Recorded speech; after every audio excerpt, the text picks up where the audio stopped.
আসসালামু আলাইকুম। আজকে আমি মুরগির মাংস দিয়ে বিরিয়ানি রান্না করব। তো প্রথমে আমি মুরগির মাংসগুলো মেখে নিব।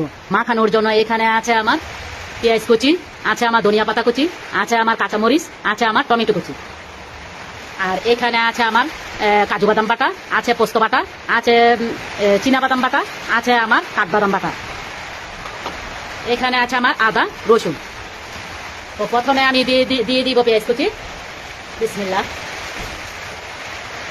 দিয়ে দিব এখানে আমি টমেটো কুচি, দিয়ে দিব এখানে আমি কাঁচামরিচ কুচি,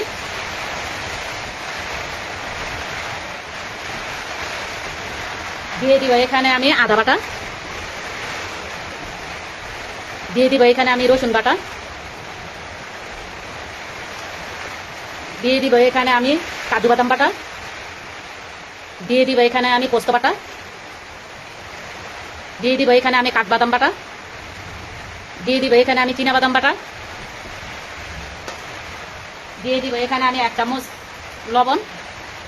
লবণের পরিমাণটা বুঝে আবার পরে দিব। এখন আমি 1 চামচ দিয়ে নিলাম। দিয়ে নিব এখানে আমি 1 চামচ জিরার গুঁড়া, দিয়ে নিব আমি 1 চামচ মরিচের গুঁড়া, দিয়ে নিব আমি আধা চামচ গরম মশলার গুঁড়া,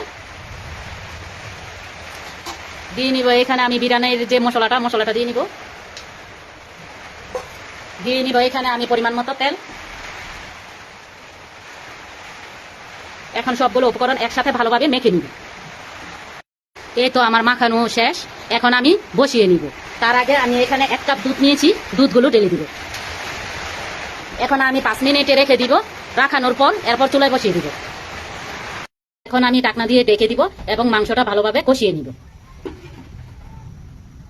এখন আমি ঢাকনা খুলে নিব এবং এখানে আমি 3টা আলু নিয়েছি, তো আলুগুলো ঢেলে দিব। বিসমিল্লাহ। এখন আমি একটু নেড়ে চেড়ে নিব।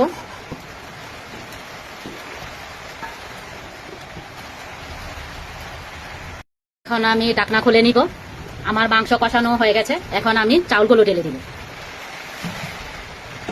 বিসমিল্লাহ।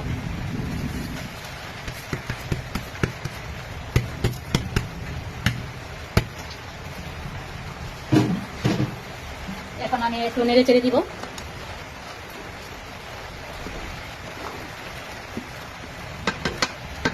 এখন চাউলগুলো আবার একটু কষিয়ে নিব। চাউল আমার কষানো হয়ে গেছে। এখন আমি পরিমাণ মতো পানি দিয়ে নিব। এখানে আমি গরম পানি করে নিয়েছি, পানিটা পরিমাণ মতো দিয়ে দিব। বিসমিল্লাহ।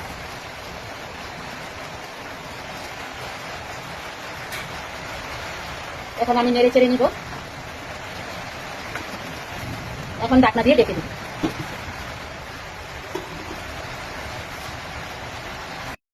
ঢাকনা খুলে এখানে আমি দিয়ে দিব কয়েকটা আলু বোখরা।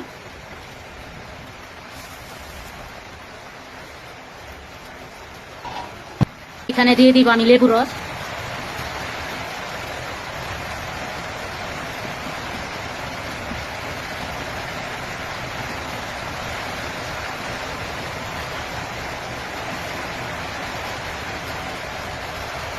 এই তো আমি 2 কোয়া লেবু রস দিয়েছি। এখন আমি ঢাকনা খুলে নিব। এই তো আমার মুরগি দিয়ে বিরিয়ানি হয়ে গেছে। তো আমার ভিডিওটি ভালো লাগলে সবাই লাইক কমেন্ট শেয়ার করবেন এবং আমাকে বেশি বেশি করে সাপোর্ট করবেন। আল্লাহ হাফেজ।